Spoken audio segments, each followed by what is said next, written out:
What's happening, hobby people? Real quick before we get things started, I just want to remind you that there's like 2 weeks left on the Kakapopo TCG Endless Dice Kickstarter. That's a lot to say. But if you want to grab a set of these wicked cool metal dice, be sure to use the link below because a portion of those sales will come back to the channel and help me keep creating these weekly videos. Now that that's done, let's get things started.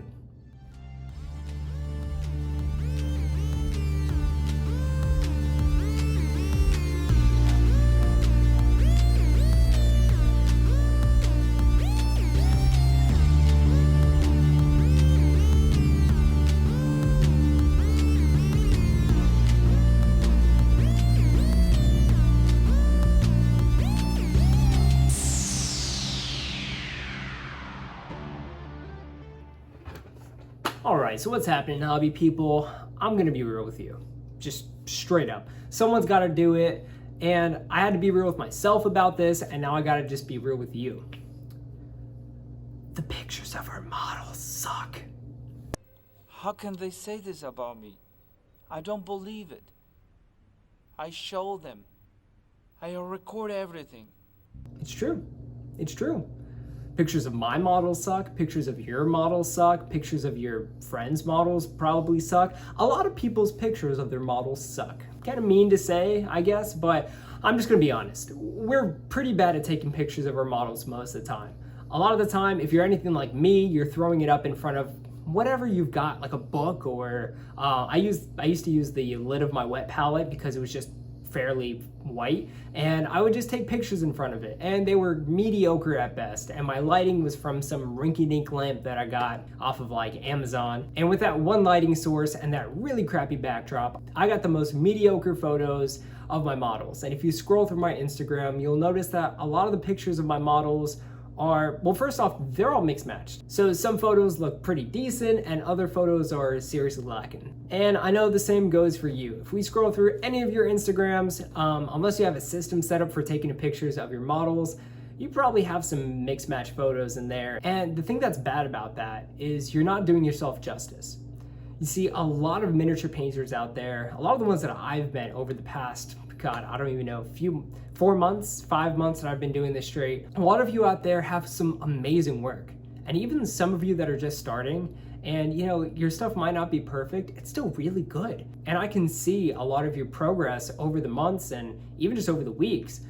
But the problem is your pictures online aren't showing that. Because the lighting's bad, because, you know, the colors are off, we can't appreciate the work that's being done. And that's not fair to you, the artist. So just a few weeks ago, I had to figure out a good way to take photos for the Kakapopo TCG Kickstarter. And with that, I created a system that works really well. It takes me like 5 or 10 minutes to set up.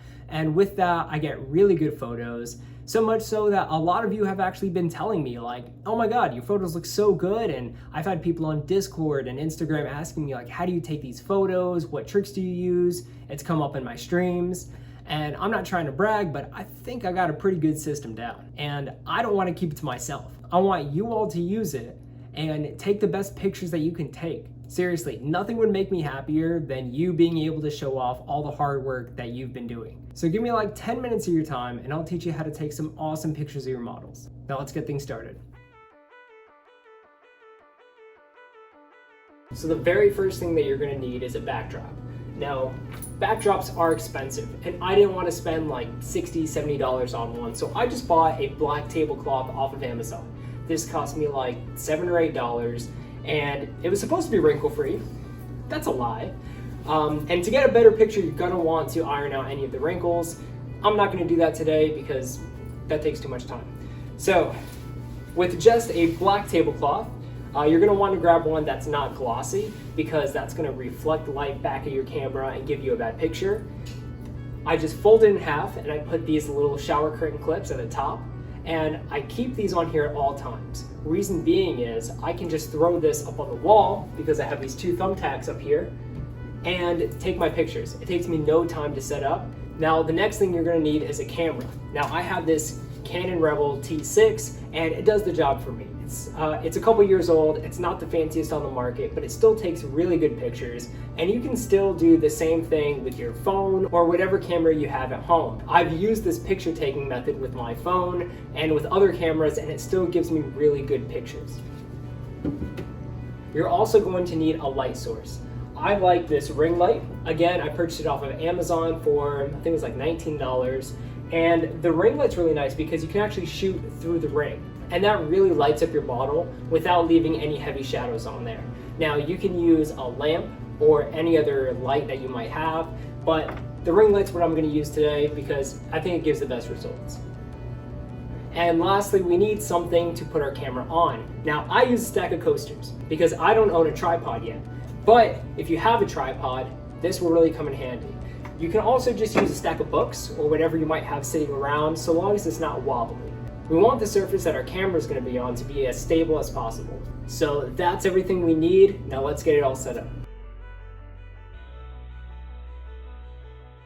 So we got the backdrop tacked up, and what we want to do is pull it forward a little bit so that it's not creased at the bottom. We don't want it to look like this, because with a hard crease you're going to catch some weird shadows. So just pull it forward a little bit and try to flatten out the back as much as you can. So the next thing that you want to do is adjust your ring light to where it's about centered on your backdrop. Get it turned on. Now, there are 3 settings on this one. We have white light, mixed, and yellow. I like to go mixed and crank it up just about all the way.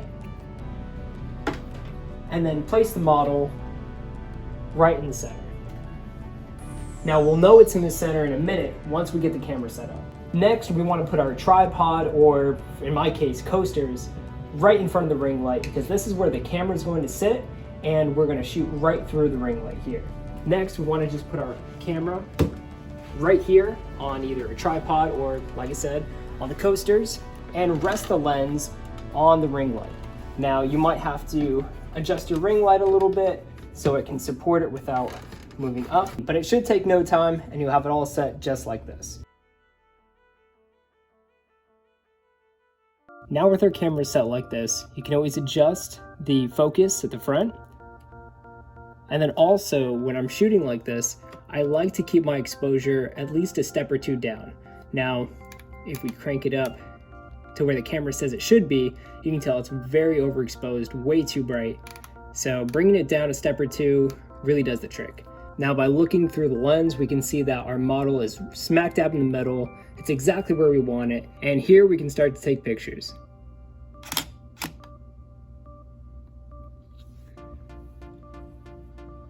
And without moving the model from the spot, just spin it slightly and keep shooting.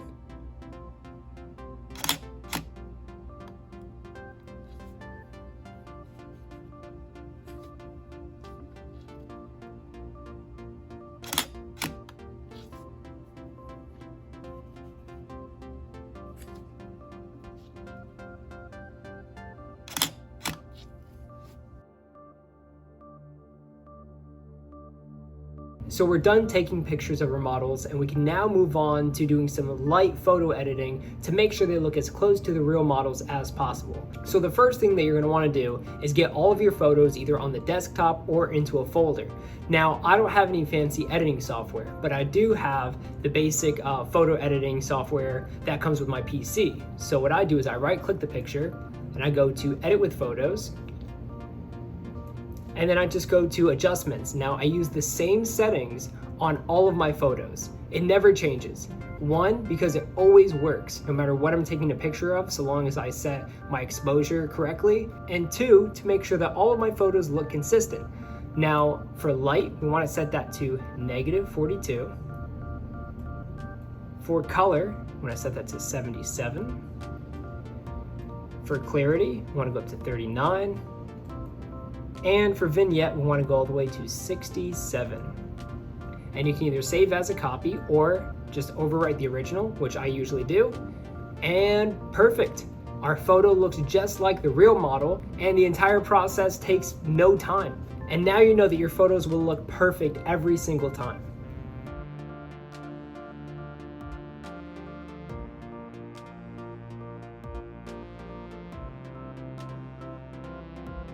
Now I'd like to give a shout out to my very first patron, Leandris. Thank you so much for supporting the channel. I really appreciate it. And if you would also like to help support the channel, get early access to these videos each week, a dry paint pot sticker, and all the other goodies that come along with it, be sure to check out the link to my Patreon below. And if you'd like to just hang out and talk about the hobby, I'll also drop a link to my Discord right down here.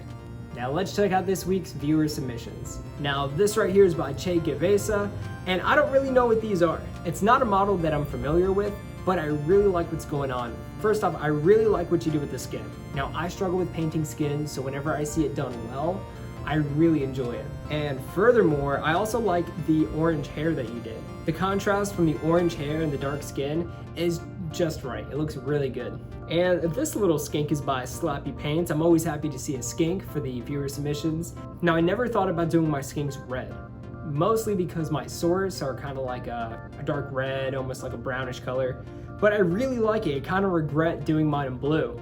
Now everything is really clean and I like the dark scales, but what I want to know, which I can't tell by looking at the picture, is did you put glitter in the little crest? Was that the crest?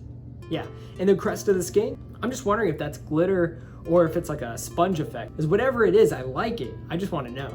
And I had to drop this one in by Sev Did a Thing, mostly because this model is from me. I sent this to Sev because he won my last giveaway and it was just thrown in there with a couple other little goodies. And I'm super excited that he painted it. Now, whatever this model is, because I can't remember the name of it, most of the time people go with really dark colors on it. So I'm really happy to see it done light. And also, I like all like the brown and green on there. It's a real cool, fun looking model, and I think it turned out really great. Now feel free to share any of your work with me at the Dry Paint Pot, both on Instagram and Facebook. I pick my favorites each week and I feature them in my upcoming videos. Now wash your brushes, clean your paint pots, and keep on painting.